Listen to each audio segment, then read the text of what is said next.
all, today I'm sharing an interview I conducted at the Helium conference with Amir Haleem, CEO of Nova Labs and founder of Helium. We cover Helium's fascinating story of struggling to create a decentralized IoT network until Helium introduced a token in 2017. Plus, we go over its plans to introduce new networks, such as for cellular and 5G, which includes having separate tokens for each new network. It was a great discussion. Hope you enjoy it. Harness the full power of the Avalanche network with Core, your new Web3 command center. Built by Ava Labs, Core is more than just a wallet. It's a non-custodial browser extension engineered for users to seamlessly and securely experience Web3 like never before. Explore Avalanche dApps, NFTs, bridges, subnets, and more today. With the Crypto.com app, you can buy, earn, and spend crypto in one place. Download and get $25 with the code LAURA, link in the description. Hi everyone, thanks for coming to our session. I figured that we would start with kind of a basic question around what problem it is that you were trying to solve when you set out to build Helium and how you felt Helium would resolve that.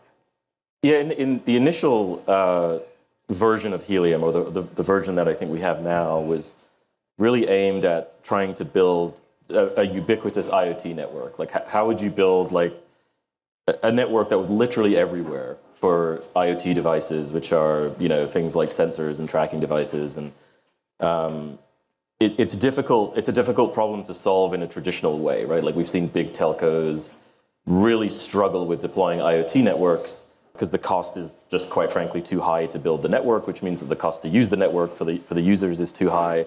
So we wanted to figure out like how to deploy a network in a slightly different way, right? Where there weren't billions of dollars of cost like absorbed by a single entity.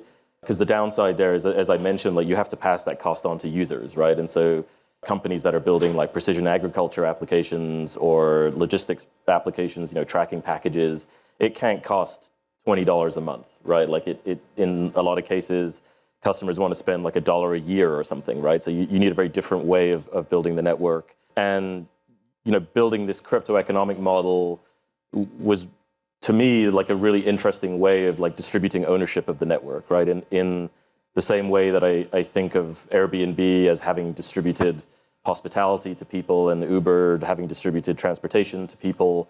Helium is the first time I think that the general public can participate in the telecom industry, right? Yeah, but actually let's back up, because before you introduced the crypto token, you struggled a little bit, and then that sort of solved a problem for you. So can you talk about that moment? Yeah, I mean, we struggled for years.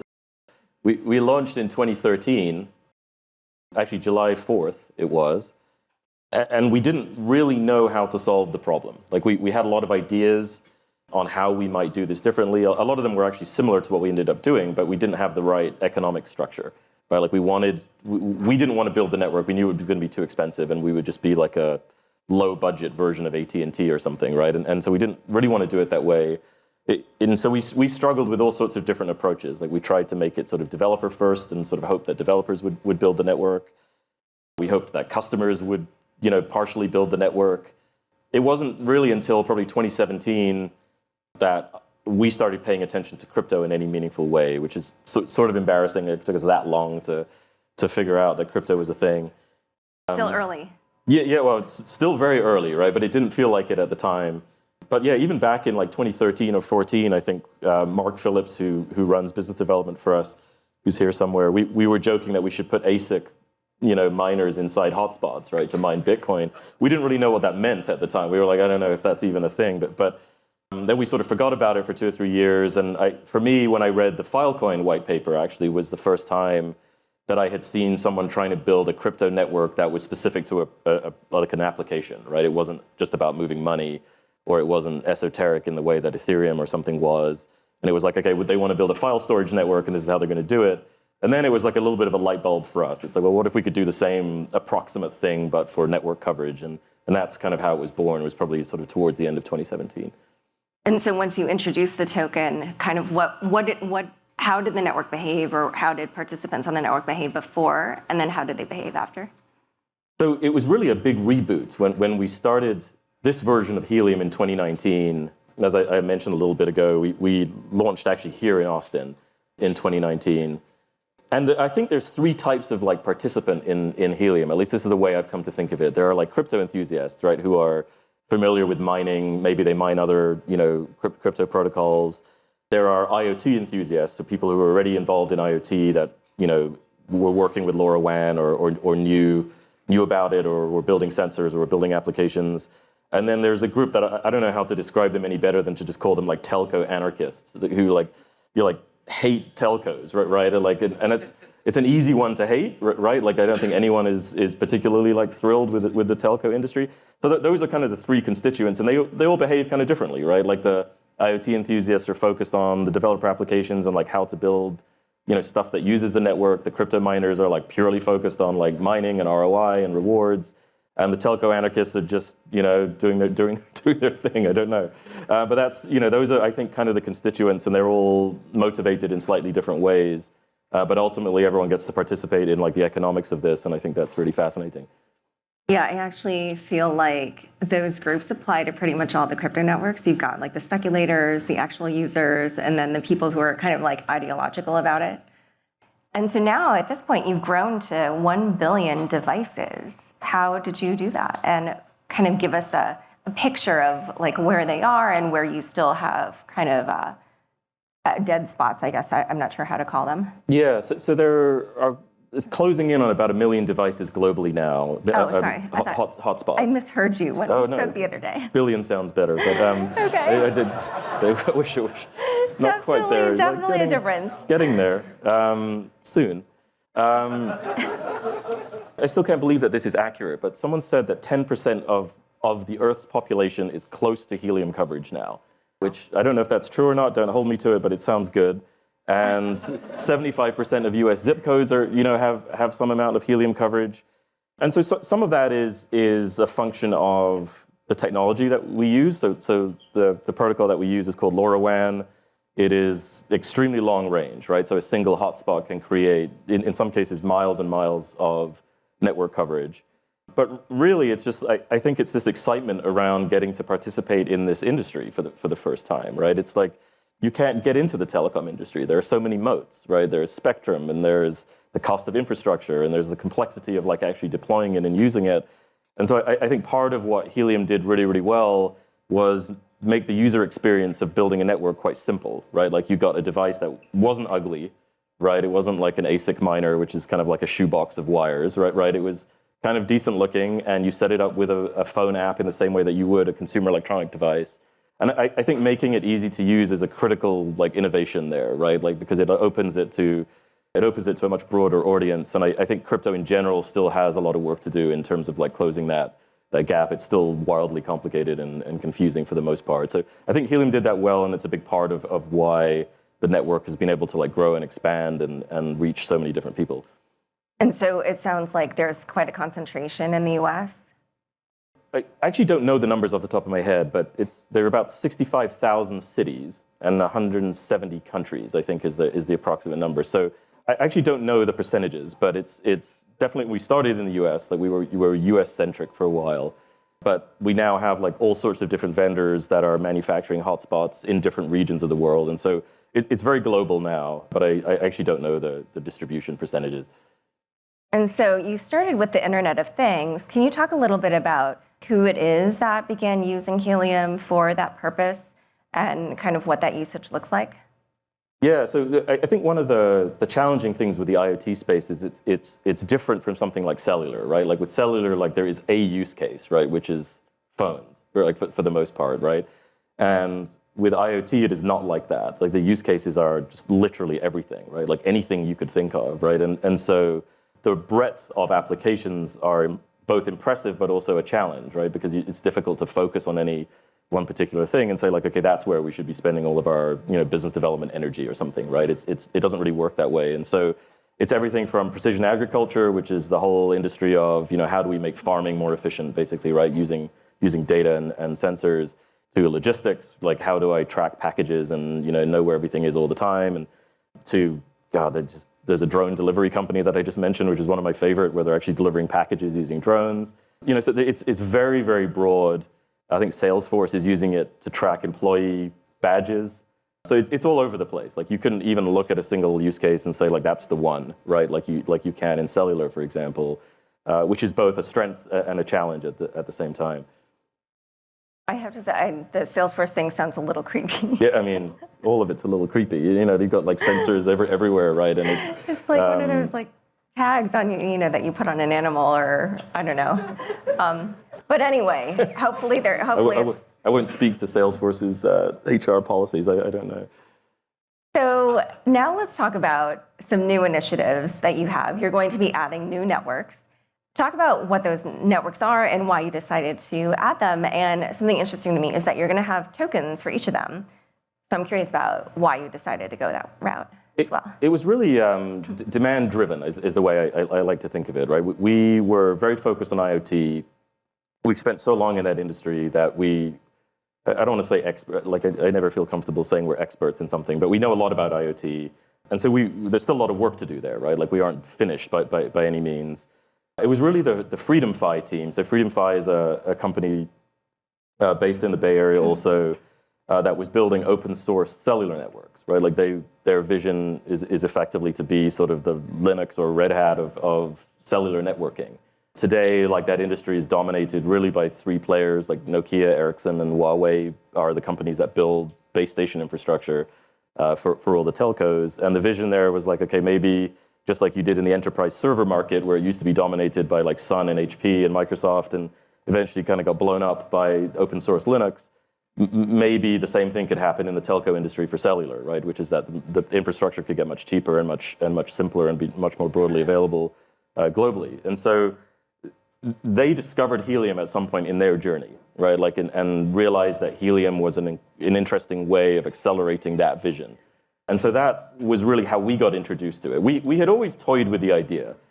Even in our original white paper back in 2018, like, you know, there's a section there where we talked about like we would like to figure out if we could do the same thing in 5G or cellular or Wi-Fi or Bluetooth or any other type of network. So it wasn't a new idea. I just don't think we knew exactly how to do it, right? Like we were still so focused on IoT. And the FreedomFi team had done so much work already on how to do that. So it sort of became a natural thing. It's like, okay, well, how would we fit cellular into the network, right? Because you've got like this token supply and so much of it has already gone to the IoT network. How would you incentivize the creation of the 5G network the same way, right? And that's how this idea of like multiple tokens was born, sort of thinking about Helium as like an L1 and an L2 in the same way that like Ethereum has ETH and L2 tokens are, you know, on top. That was kind of the idea, and that was sort of the vision behind it.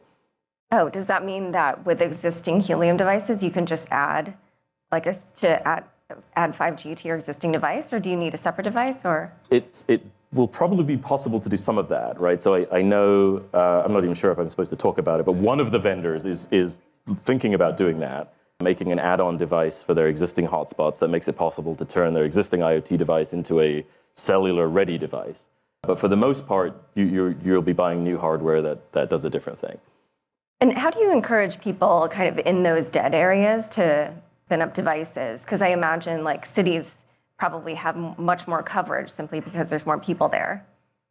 Yeah, so I don't think we've done this perfectly by any means, but we came up with this idea called proof of coverage, which, you know, tries to verify whether coverage exists in a place, right? It's like one of the most difficult blockchain problems is this sort of like Oracle problem, as they describe it, right? Like, how do you get data from the outside world into the blockchain and know that it's true, right? And the simplest example was always the weather, for example, right? Like, how would you know that it's like 72 degrees in San Francisco, like, and be able to verify that and prove that it's true, like, or 100 degrees in Austin, or 100 degrees in Austin with 80% humidity or whatever it is. So part of the proof of coverage idea, and this was a community proposal like several years ago, was to try and increase the rewards for areas that were less dense, basically, right? So basically trying to use economics to motivate people to do the right thing. It works reasonably well, but you still have this situation where there are like 4,000 hotspots in like Manhattan or something, right? And it's, you know, so it isn't, people live where they live to some degree, right? And so some of the journey is just reaching more people, right? Like is reaching people that are in those rural areas. I think with 5G and with cellular, it's going to be quite different from IoT because the user can also consume their own network, right? In IoT, like a lot of the applications are still B2B type applications, right? They're industrial or they're commercial in some way. There are still very few consumer-focused IoT applications. So I think the people building the IoT network don't necessarily get to use it, right? Like it's for someone else. And with 5G, it's going to be very different to that, right? Like the people building the network may also use the network, right? And so people in rural areas, in dead spots who don't have good coverage from an existing telco might be, inspired to try this because it's a way to like build networks in their community or for themselves. And so I think the dynamics there with 5G versus IoT are going to be quite different. And so when you kind of project your vision out for when this network kind of has, a decent amount of coverage and there really is a 5G network, I guess, or a cellular network that you can mostly rely on, what does that look like? Like you were saying, maybe it would bring costs down, because I personally don't really know what it means to have an open source cellular network. Does it mean that I won't pay AT&T every month, or kind of what does that look like? Yeah, no, I think it's exactly what we would like to end up happening, right? Is that we know of at least one entity building a carrier on top of Helium 5G, and I think that's super exciting. And so you might subscribe directly to them, right? And rather than use AT&T or T-Mobile or Verizon or whatever, you may be a customer of a carrier that lives on the network, right? And I expect there to be a bunch of different benefits for doing that. One is definitely cost, right? Like you can probably bring the cost of using the network down to fractions of what it costs today, just like in IoT, the cost of deploying the infrastructure is so much cheaper than the traditional way of doing it. I think there are going to be other benefits depending on what it is that people care about, right? Like it's going to be much more private in nature. There won't be an entity selling your data to someone else, right? Like, so, and they'll be harder to like do SIM swap attacks and so it sort of depends on. I think it will depend on the segment. Like for some people, price is going to be the main driver. For other people, like for me, privacy would be the main driver. For other people, security would be the main driver. So there's lots of different ways of looking at it. But ultimately, like this is infrastructure that anyone can use, including the carriers, right? So like we've constantly been in talks with all of the major carriers. I think Freedom Fi announced that 2 of the 3 big US carriers are already testing on the Helium 5G network to use it as a offload network for themselves. And so there's going to be lots of different ways that the network gets consumed, whether you know it or not. And what does that mean, offload network? Is that like when there's peak demand or something, they have this kind of backup resource, or? Something like that. It sort of depends on the situation. And I always use the example of airports as being a good one, right? Like if you go into an airport, particularly in the United States, the cell carriers don't actually own those networks, right? So if I'm an AT&T customer and I go into SFO airport, it's still going to say AT&T in the corner and it's going to look like I have 5 bars, but I'm actually using someone else's network. Like it might be run by Boingo, it might be run by someone else. And Boingo has a relationship with AT&T that is sort of passing data back and forth. And increasingly, wireless networks are built this way, right? Like often they are owned by multiple parties, and AT&T is sort of the subscriber face, or T-Mobile is a subscriber face. But in the back end, it's actually a network of networks, for want of a better word. And so you could imagine Helium 5G being like that. It would be one of the players in that ecosystem. And AT&T or T-Mobile or Verizon may choose to use the Helium network for a bunch of different reasons. There may be coverage in areas where they don't have coverage. It may be cheaper than what they're paying someone like Boingo to use the network. So there may be congestion, right? Like their main macro network may be too busy or too crowded. And you can think of it, especially for events. Like if you go to the conference center to try and go to Consensus, like the cell phone service there is atrocious, right? Because you've got 5 bars, but nothing works because there's just so much traffic on the network. And so there are going to be lots and lots of different situations, I think, where it is interesting to the carriers to like use a network like Helium to like offload, basically. That's the sort of industry term for that. Something that was interesting to me was earlier when you were describing the open source cellular networks, you were saying basically that people would still interface with companies on the network, that it wasn't something, truly decentralized where maybe people might pay with tokens directly or something. But, why is it that there would still be centralized companies that they would interface with? I think you could do it either way. Like you could do it that way, right? Where you interface directly with the network. And we have that on the IoT network today. There's sort of like centralized entities that make it easier for companies to get to use the network. And some of the reason for that is, like some of these big corporations don't want to hold tokens. Like sometimes they can't hold tokens for like legal reasons.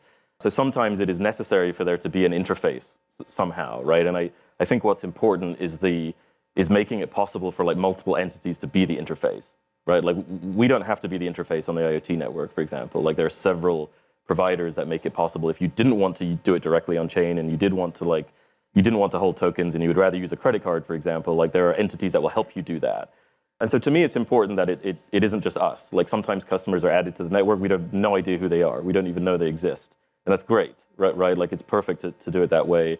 So I think there will always be multiple paths that you can choose. And if you are a miner, for example, and you have a bunch of tokens, there's going to be a way for you to just use the tokens to consume the network directly. It's going to be more sort of, prosumer focused that way, right? Like only a certain group of people are going to do that. Others are going to be just like, I want to, just give you my credit card basically and like treat it as if it was AT&T or T-Mobile or Verizon. So as long as I think there's options, I think it's okay that there are centralized entities that sit there, arguably in the same way that you have you have fiat on and off ramps in crypto in general, right? Like you need a Coinbase or you need an FTX or you need someone to like be the interface to get in and out of the ecosystem. And so it's similar to that, but I think a little bit more open.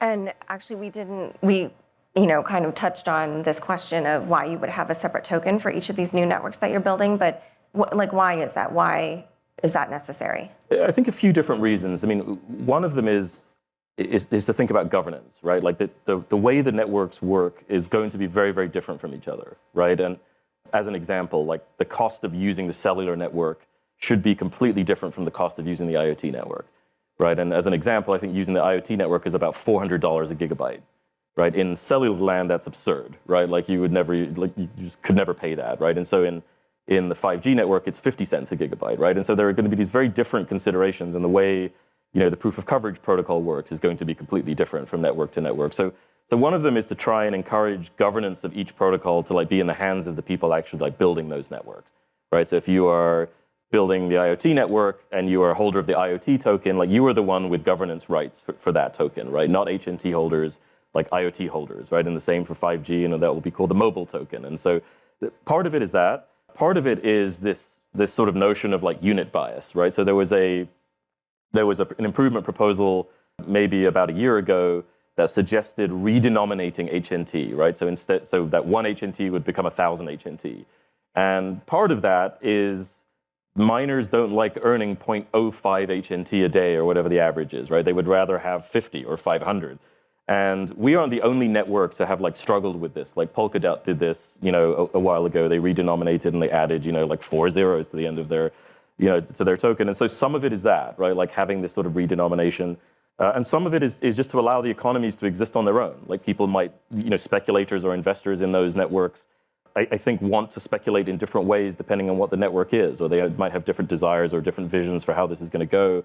So having separate tokens allows for all of that activity, but still accrues value back to HNT, and sort of like HNT is sort of the reserve currency, kind of like gold in the sort of US dollar analogy, but like back in the 70s. So in terms of the cellular network, I just imagine there's going to be a lot more challenges in growing that, simply because, as we mentioned, there's so much more demand for cellular packets. I'm not sure what the terminology is.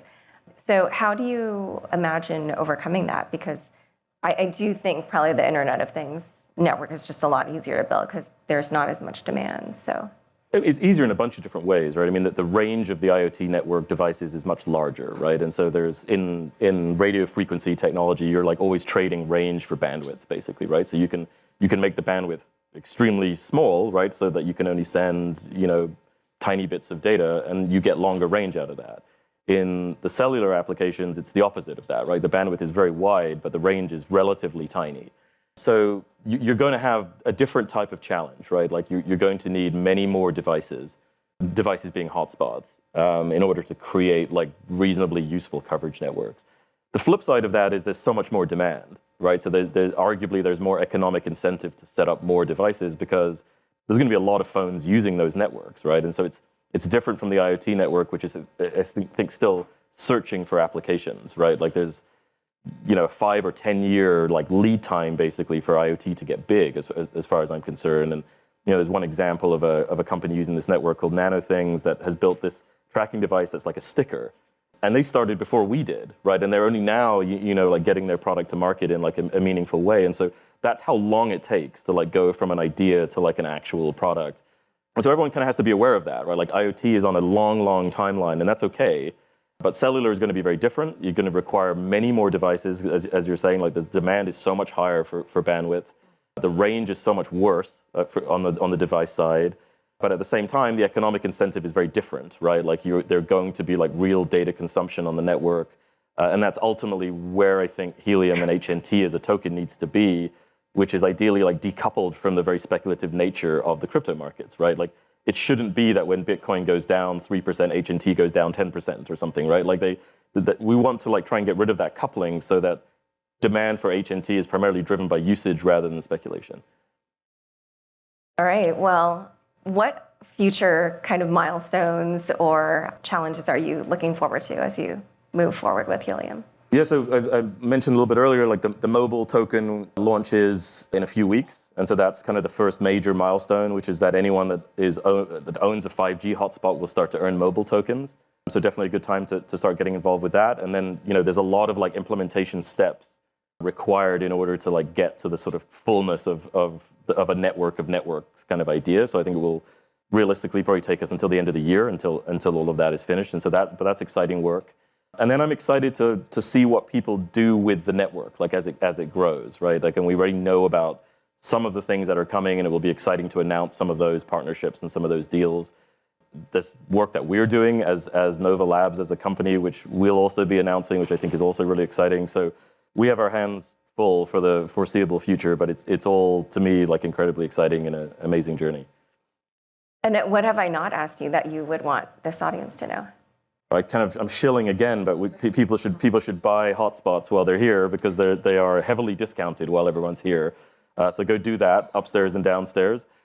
Yeah, and I couldn't be more excited about where Helium is and where Helium is going, and I'm continue to be thankful for the community that has joined us on this journey and is really responsible for all of the growth. Great. Yeah, I have to say, for those of you who read a lot of crypto coverage in the mainstream media, the New York Times generally, I wouldn't say that everything they write is negative, but they're a newspaper, so they're going to cover problems. And one of the few positive articles I read on crypto in the New York Times was about Helium. So there you have it. I think that says something. But yeah, I really enjoyed this discussion, so thanks so much. Thanks, Laura. Join over 10 million people using Crypto.com, the easiest place to buy, earn, and spend over 150 cryptocurrencies. Spend your crypto anywhere using the Crypto.com Visa card. Get up to 8% cash back instantly, plus 100% rebates for your Netflix, Spotify, and Amazon Prime subscriptions. Download the Crypto.com app now and get $25 with the code LAURA. Link in the description. Is your Web3 experience hindered by inadequate crypto wallets and browser extensions?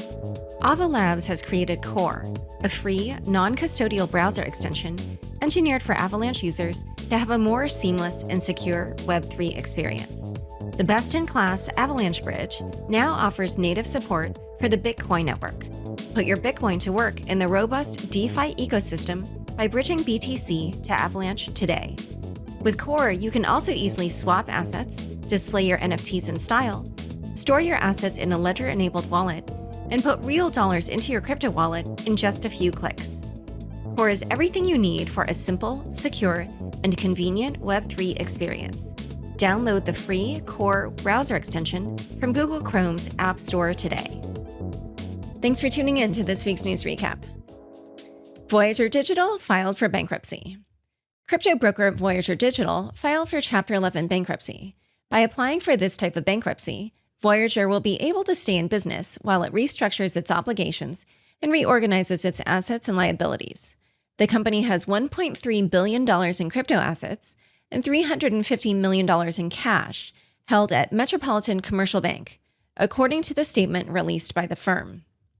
Last week, Voyager halted all activities from its platform, including withdrawals. It also issued a notice of default to crypto fund Three Arrows Capital, as the latter failed to repay a loan worth $650 million.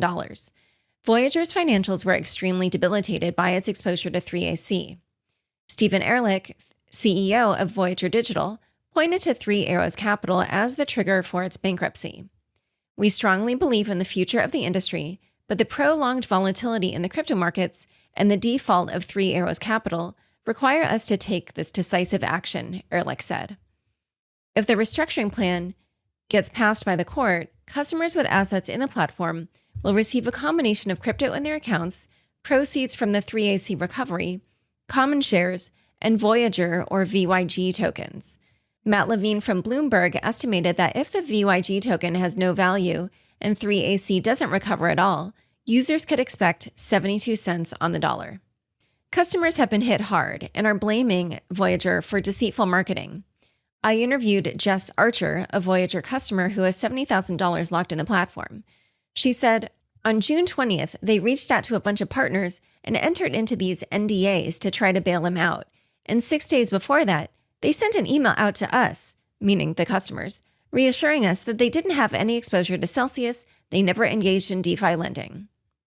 In fact, the Wall Street Journal reports that the Federal Deposit Insurance Corporation is investigating Voyager's claims that the dollars in its customer accounts were protected, up to $250,000, by FDIC insurance. By the way, late Wednesday, TPS Capital, which long dubbed itself the over-the-counter trading arm of Three Arrows, tweeted a statement that it was independent and had separate management.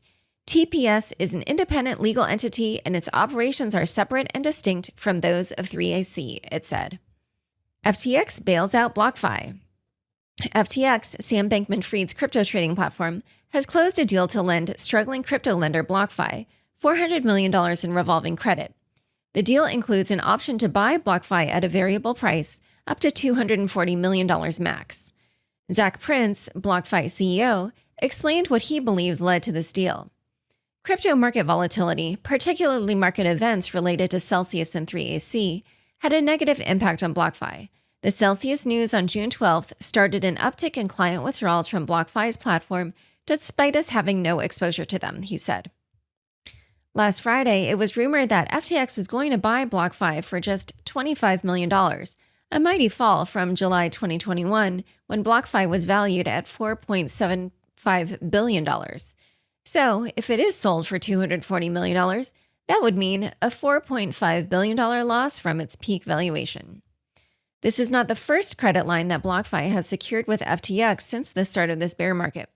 2 weeks ago, FTX provided BlockFi a $250 million credit line to help BlockFi navigate the market from a position of strength, according to Bankman-Fried. BlockFi is just one of many crypto lenders that have been struggling in the past few days and weeks. CoinLoan announced on Monday it would be reducing the withdrawal limits due to market conditions. The company said that it had no exposure to the Luna fallout or 3AC. Vault, a Singapore-based crypto platform backed by major VC firms like Coinbase Ventures and Pantera Capital, halted its operations and paused withdrawals amid financial difficulties and volatile market conditions. It is now getting acquired by Nexo, Disclosure, a former sponsor, which will have 60 days to perform its due diligence. Babel Finance is hiring an investment banking firm to help it restructure after it froze withdrawals last month. Rumors spread that KuCoin was insolvent and that it was going to halt withdrawals. However, CEO Johnny Liu dismissed the rumors and warned, for fudders who intentionally spread unverified info, KuCoin reserves the right to take legal actions. MakerDAO integrates real-world assets. MakerDAO approved a governance proposal to provide a $100 million DAI vault to Huntington Valley Bank, a 151-year-old Pennsylvania-based community bank with $500 million in assets. To start, the bank will receive a loan participation facility with a $100 million DAI debt ceiling, which will grow to $1 billion over 12 months. These funds will help HVB to grow its businesses and support its existing ones. After creating the vault, the bank will post real-world assets as collateral, which include a variety of loans, like commercial real estate, industrial, and government-guaranteed loans. Maker will receive some interesting benefits as well. The first is additional yield. Second is a more diversified portfolio, which reduces risks. Lastly, it will allow real-world assets to enter DeFi. Celsius repaid its entire debt to Maker. Crypto lender Celsius has repaid its entire debt to Maker. Since the beginning of this month, the company has been reducing its debt by millions at a time. In total, it has paid back more than $200 million over 6 transactions, and the last one was done yesterday morning. After repaying the totality of the debt, Celsius withdrew 21,962 BTC, which are worth around $440 million. Last month, Celsius halted withdrawals, swaps, and transfers from its platform due to extreme market conditions. Ever since then, many crypto exchanges have followed the same path. Likely to further improve its financial position, the company has fired 150 employees, according to the block. Celsius released an announcement last Thursday trying to bring calm to its users. We are focused on working as quickly as we can to stabilize liquidity and operations. We continue to take important steps to preserve and protect assets and explore options available to us, it said. However, Thursday afternoon, the anonymous account 0xB1 tweeted that his name was Jason Stone and that his company, Wifi, was suing Celsius. In the lawsuit, he alleges that Celsius manipulated the price of the CEL token, that Celsius failed to hedge against Wifi's trading activities on behalf of Celsius as they had agreed upon, and that the company's financial mismanagement had created an accounting hole of $200 million. He also described what he calls the Celsius Ponzi scheme, in which he alleges that, at one point, the crypto lender offered double-digit interest rates to entice new customers because it could not redeem customers' Ether withdrawals on the platform. As of press time, Celsius had not responded to the allegations. First report issued due to Biden's executive order on digital assets. Thursday afternoon, the U.S. Treasury, in combination with other agencies, released a report on how the Biden administration will regulate cryptocurrencies. The publication resulted from President Biden's executive order on ensuring responsible development of digital assets in March. The fact sheet provides a framework which is guided by the principal policy objectives of the United States. It is supposed to protect consumers, investors, businesses, the U.S. financial system stability, and mitigate illicit finance and national security risks. What's outlined in the framework is intended to ensure that with respect to the development of digital assets, America's core democratic values are respected, said the report. On a related note, on Tuesday, the U.S. Office of Government Ethics issued a legal advisory note with the objective of banning U.S. government employees who own cryptocurrencies from working on crypto-related policies and regulations because of the influence they could have on the value of the assets. On social media, the news was not taken well by the crypto community. People with zero knowledge are going to make laws to govern crypto. It will involve ways to slow the progression of crypto for their friends. And, excellent, make it so regulations are created by those most ignorant of the topic, were some of the comments. A fake job offer was behind the Ronin hack. The blog revealed the details behind the Ronin hack, one of the biggest exploits in crypto history, which drained $540 million from the blockchain earlier this year. Ronin is the network that supports Axie Infinity, the biggest play-to-earn game at that time. The U.S. government later tied the attack to Lazarus, a North Korean hacking group. It appears that the hack was facilitated through a fake company's job offer. The blog said that the hack involved a senior Axie Infinity engineer who applied for a job at another firm. He received the offer in the form of a PDF, and when he downloaded it, the hackers were able to introduce spyware into Ronin systems. In this way, they gained control of the system and proceeded to exploit the blockchain. Bitcoin miners roundup. With everyone wondering how miners are doing with prices down, there was a lot of news this week regarding crypto mining companies. Hut 8, a Canadian crypto miner, added 5,800 mining rigs to its facilities in Ontario. It said it has no intentions of selling the BTC it mines. Core Scientific, a crypto mining firm, sold over 7,000 BTC, worth $165 million. According to Chief Executive Mark Levitt, it had to cover expenses such as increased data capacity and to pay off debts. Bitcoin miner TeraWulf took a $50 million loan to invest in data center infrastructure. The company wants to take advantage of certain value-creating opportunities that might otherwise not be available during more healthy markets. Riot is moving its operations from New York to Texas to cut third-party hosting fees and lower power costs. In June, the company mined 421 BTC and only sold 300, accounting for a profit of about $6 million. Bitcoin miner CleanSpark produced 339 BTC in June, 9% more than the previous month. However, the firm decided to sell the majority of it. We won't blindly accumulate Bitcoin at the cost of diluting our shareholders and taking on unnecessary debt, CEO Zach Bradford said. Time for fun bits. Bitstamp announced fees, then unannounced them. Last Friday, Bitstamp, a crypto exchange based in Luxembourg, announced that it would begin charging an inactivity fee, which would be paid by users with balances below $200 who have not traded, deposited, or staked on its platform in the last 12 months. The fee was supposed to be €10. However, after receiving very negative feedback, the Bitstamp team canceled its plans. Our goal has always been to be a secure and reliable trading platform that provides industry-leading services, and we do not intend to deviate from this path, Bitstamp said in a statement. Uprise loses millions shorting Luna. Uprise, a crypto startup from Korea, lost 99% of its client funds by shorting Luna, according to Seoul Economic. The company tried to short Luna while it was collapsing, but it got liquidated due to a temporary pump in the price. They lost about $20 million in the process, with only $3 million being part of the company's own treasury. At least the funds lost were not from average retail users. Instead, the report said that the clients were high net worth individuals and corporate entities. Thanks for tuning in. To learn more about Helium, Nova Labs, or Amir, check out the show notes for this episode. Unchained is produced by me, Laura Shin, with help from Anthony Yoon, Matt Pilchard, Juan Aranovich, Pam Majumdar, Shashank, and CLK Transcription. Thanks for listening.